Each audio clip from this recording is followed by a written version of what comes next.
அஸ்ஸலாமு அலைக்கும். எல்லோரும் நல்லா இருக்கீங்கன்னு நினைக்கிறேன். இன்றைக்கி நம்ம நல்ல சீஸியாக ஒரு சிக்கன் பீட்சா ரெசிபி பார்க்கலாமா?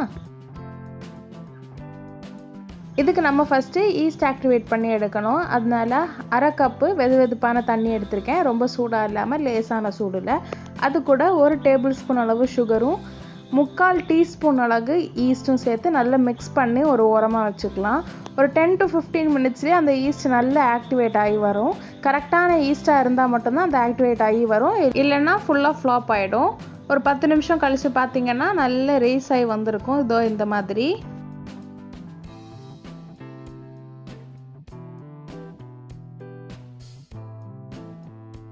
அடுத்து நம்ம பீஸா டோ ரெடி பண்ணிக்கலாம். இதுக்கு நான் ஃபஸ்ட்டு மைதா எடுத்திருக்கேன். மைதா 1.5 கப் எடுத்திருக்கேன். 1.5 கப்பு மைதா. இது கூட நான் மிக்ஸ்டு ஹர்ப்ஸ் ஒரு 1/2 டீஸ்பூன் அளவு சேர்த்துக்கிறேன். மிக்ஸ்டு ஹர்ப்ஸ் சேர்க்கும்போது அந்த பீஸா டோலையும் ஒரு டேஸ்ட் இருக்கும் பீஸாவோட பேஸில். இல்லைன்னா ரொம்ப பிளெயினாக சட்டிலாக இருக்க மாதிரி இருக்கும்.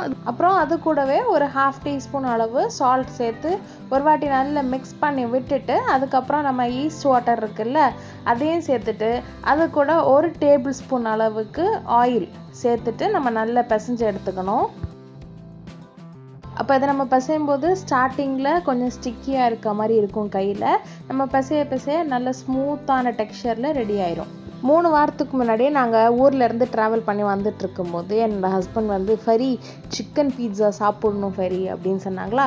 உடனே நான் சொன்னேன், எதுக்கு கடையில் வாங்கணும், நான் வீட்டிலேயே செஞ்சு தரேன் சாப்பிட்லாம் அப்படின்னு. அதுக்கப்புறம் நான் செஞ்சு கொடுக்கவே மறந்துட்டேன். அவங்க அதை வச்சே சொல்லிகிட்டே இருந்தாங்க. அடிக்கடி சொல்லுவாங்க, ஃபரி நீ ஒரு சிக்கன் பீட்சா செய்து கொடுத்தியே, சூப்பராக இருந்தது ஃபரி, அந்த டேஸ்ட்டும் நாக்கிலே நிற்குது ஃபரி. இதே மாதிரி அடிக்கடி சொல்லி காட்டுகிட்டே இருந்தாங்க. இதுக்கு மேலே தாங்க முடியாதுடா எப்பான்னு தான் நான் சிக்கன் பீட்சா செய்ய வந்துட்டேன். இன்றைக்கி ஆக்சுவலி எங்கள் வீட்டில் சிக்கன் பிரியாணியும் பண்ணியிருந்தாங்க. ஒரே நாளில் எல்லா ஐட்டமும் போட்டு தாக்கியாச்சு. அப்போ நம்ம 10 to 15 மினிட்ஸ் இந்த மாவு நல்லா பிசைஞ்சுக்கணும். முதல்ல சொன்ன மாதிரி ஸ்டார்டிங்கில் ஸ்டிக்கியாக இருக்கும், அப்புறம் போக போக நல்லா ஸ்மூத்தாக கிடச்சிரும். இந்த மாதிரி இந்த அளவுக்கு நல்லா பிசைஞ்சதுக்கப்புறம் நான் அந்த பவுலில் கொஞ்சம் ஆயில் தடவிட்டு அந்த மாவு வச்சுட்டு அதுக்கு மேலேயும் நான் ஆயில் தடவிட்டு மூடி வச்சுக்கிறேன். ஒரு 2 மணி நேரம் விட்டுட்டோம்னா நல்லா ரைஸ் ஆகி வந்துடும். அப்போது இது ரைஸ் ஆகிற டைமில் நம்ம அடுத்து சிக்கனுக்கான ஒர்க்கை ஸ்டார்ட் பண்ணலாம். இப்போ நான் 150 கிராம்ஸ் அளவுக்கு சிக்கன் எடுத்திருக்கேன். இது ஃபுல்லாக போன்லெஸ் பீஸ் தான், செஸ்ட் பீஸை சின்னதாக கட் பண்ணி எடுத்து வச்சுருக்கேன். இது கூட நான் 1/4 டீஸ்பூன் அளவு மிக்ஸ்டு ஹர்ப்ஸ், 1/4 டீஸ்பூன் அளவு உப்பு, ஒரு 1/2 டீஸ்பூன் அளவு பெப்பர், 1/2 டீஸ்பூன் அளவு chilli powder, 1/4 teaspoon tomato sauce, 1/4 teaspoon soya sauce, 1/4 teaspoon vinegar. இது எல்லாத்தையும் சேர்த்து நம்ம நல்லா மிக்ஸ் பண்ணி எடுத்து ஓரமாக வச்சுக்கலாம். இதில் நீங்கள் சில்லி பவுடருக்கு பதிலாக சில்லி சாஸ் கூட சேர்த்து நல்லா மிக்ஸ் பண்ணிக்கலாம். இப்போ இது ஒரு 1.5 மணி நேரம் கிட்ட மேரினேட் ஆகட்டும். இஞ்சி பூண்டு பேஸ்ட்டெல்லாம் ஆட் பண்ணக்கூடாது. இதை நல்லா மேரினேட் ஆனதுக்கப்புறம் நம்ம இதை பொரிச்சு எடுத்துக்கலாம். அப்போ நான் பொரிக்கிறத காட்டலை வீடியோவில். நல்லா ஃப்ரை பண்ணி எடுத்துக்கலாம். ஆயிலில் சன்ஃப்ளவர் ஆயில் தான் யூஸ் பண்ணணும். கோகனட் ஆயிலெலாம் யூஸ் பண்ணோம்னா அதோட டேஸ்ட் டிஃப்ரெண்ட் ஆகிடும். அதாவது சன்ஃப்ளவர் ஆயிலே யூஸ் பண்ணிக்கலாம். இப்போ ஃப்ரை பண்ணக்கப்புறம் பீசஸ்லாம் இப்படி தான் ரெடியாக இருந்தது. சின்னதாக இருக்குல்ல, நம்ம எவ்வளோ கட் பண்ணுறோமோ பொரிக்கும் போது அதை விட இன்னும் சின்ன சைஸ் ஆகும். அதனால் அதுக்கு தகுந்த மாதிரி கட் பண்ணி எடுத்துக்கணும். இப்போ அடுத்து நம்ம மாவு ரெடி பண்ணிக்கணும். மாவு பார்த்திங்களா எப்படி டபுள் ட்ரிபிள் சைஸில் வந்துருச்சு. 2 மணி நேரம் கழித்து பார்க்கும்போது மாவு இப்படி தான் இருந்தது. இப்போ இதை நம்ம ஒரு வாட்டி உள்ளே ஃபோல்ட் பண்ணி விட்டுட்டு நம்ம எடுத்து பிளேட்டில் ட்ரான்ஸ்ஃபர் பண்ணிக்கலாம்.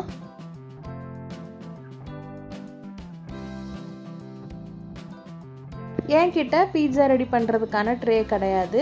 வேறு எந்த அலுமினியம் பிளேட்டும் பெரிய சைஸில் இல்லை. ஸ்டீல் பிளேட் இருக்கனால நான் ஸ்டீல் பிளேட்டே எடுத்துக்கிறேன். இதுனா ஓடிஜியில் பண்ணுறதுக்கு, அதனால ஸ்டீல் பிளேட் ஒன்றும் ஆகாது. பீட்சாவும் கரெக்டாக வரும், கரிஞ்செல்லாம் போகாது. அதனால் ஸ்டீல் பிளேட்டே செலக்ட் பண்ணிட்டேன். இல்லைனா நம்ம கேக் செய்கிறதுக்கான பாத்திரம் இருக்கும்ல, ரவுண்டு டின், அதெல்லாம் கூட யூஸ் பண்ணிக்கலாம். அப்போ நான் இந்த பிளேட்டில் ஆயில் தடவிட்டு அதுக்கு மேலே இந்த பீட்சா டோ வச்சு நல்லா பரத்தி விட்டுக்கிறேன். நான் பீட்சா 2வது மாவு இப்போ செய்யவே இல்லை. ஃபஸ்ட்டு நம்ம ப்ரூஃப் ஆகி வந்ததை ஃபோல்டு பண்ணி எடுத்தேன்ல, அதுதான்.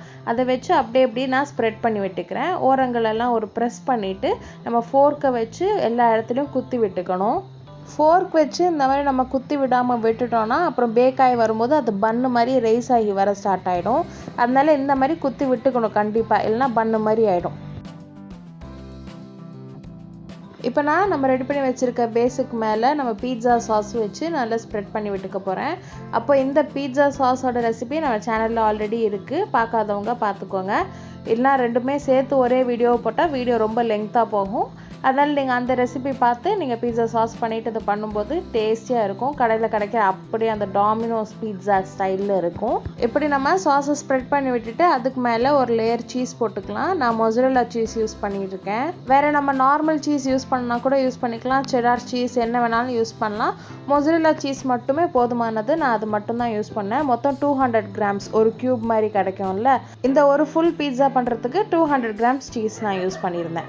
இப்போது இந்த சீஸுக்கு மேலே நான் நீளமாக வெட்டின வெங்காயத்தை அங்கங்கே ஸ்ப்ரெட் பண்ணி போட்டுக்கிறேன். நம்ம ஸ்கொயர் ஷேப் வேணும்னா அந்த ஷேப்பில் கூட கட் பண்ணிக்கலாம். நான் நீளமாகவே வெட்டி அங்கங்கே ஸ்ப்ரெட் பண்ணி விட்டுட்டேன்.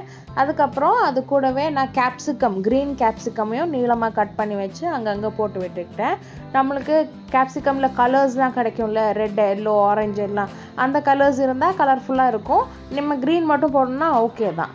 அதுக்கப்புறம் கார்ன் சேர்த்துக்கிட்டேன். நார்மல் கார்ன் இருக்குல்ல, நம்ம சோளம் வாங்கினா அப்படியே யூஸ் பண்ணுற பச்சை கார்ன், அதை நான் அப்படியே சேர்த்துக்கிறேன். எந்த ப்ராசஸும் பண்ணல. இது கூட ஆலிவ்ஸு அப்புறம் மஷ்ரூம் இதெல்லாம் வேணும்னா கூட சேர்த்துக்கலாம். நான் அதெல்லாம் சேர்த்துக்கல.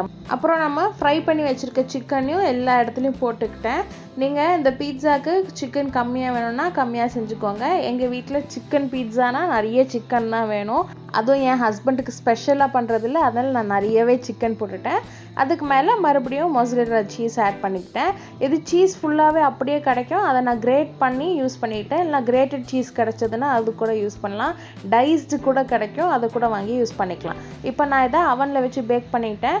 210 டிகிரி செல்சியஸில் 10 to 15 மினிட்ஸ் ஒரு அவனுக்கு தகுந்த மாதிரி பேக் ஆகி இந்த மாதிரி சூப்பராக ரெடி ஆகி வந்துடும்.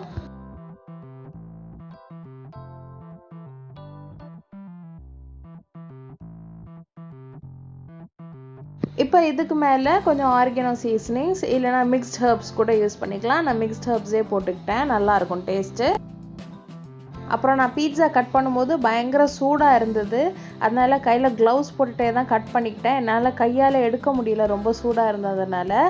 அப்படியே நான் ஒரு வாட்டி எடுத்து பார்த்துட்டு வச்சுட்டேன் திருப்பி. அதுலேயே சூடை என்னால் தாங்க முடியல கையில். அதுக்கப்புறம் கொஞ்சம் ஆறுனதுக்கப்புறம் தான் கத்தியை விட்டு எடுத்தேன். அப்போ பீட்சா சூப்பராக ரெடியாக இருந்தது. இது பீட்சா ரெடி ஆகும்போது என் ஹஸ்பண்ட் வெளியே இருந்தாங்க. தெரியும் நான் வீட்டில் பீட்சா பண்ணுறேன்ட்டு. இப்போ ஃபோன் பண்ணி கூப்பிட்டேன், இப்படி சூடாக அவன்லேருந்து எடுக்கும்போதே வந்துருங்கன்ட்டு. வந்து சாப்பிட்டு பார்த்துட்டு நல்லா இருக்குன்னு சொன்னாங்க. ஃபரி சூப்பர், ஃபரி சூப்பராக இருக்குது ஃபரி, அல்லான உள்ளது ஃபரி, கடையில் நம்ம வாங்கி சாப்பிடுவோம்ல அதே மாதிரி இருக்குது ஃபரி அப்படின்னு சொன்னாங்க. நான் சொன்னேன், மச்சான் இது அப்படியே சொல்லுங்கள் மச்சான், நான் ஒரு வீடியோ எடுத்துக்கிறேன் யூடியூப் சேனலுக்கு, ப்ளீஸ் அப்படியே சொல்லுங்கன்னா. ஐயோ வேண்டாம் ஃபரி. உடனே அப்படியே என்னை கன்வின்ஸ் பண்ணாங்க. எனக்கு கூச்சமாக இருக்குது, எனக்கு பேச வராது அப்படி இப்படின்ட்டு. அதனால் சரி ஓகே பரவாயில்லன்ட்டு விட்டுட்டேன்.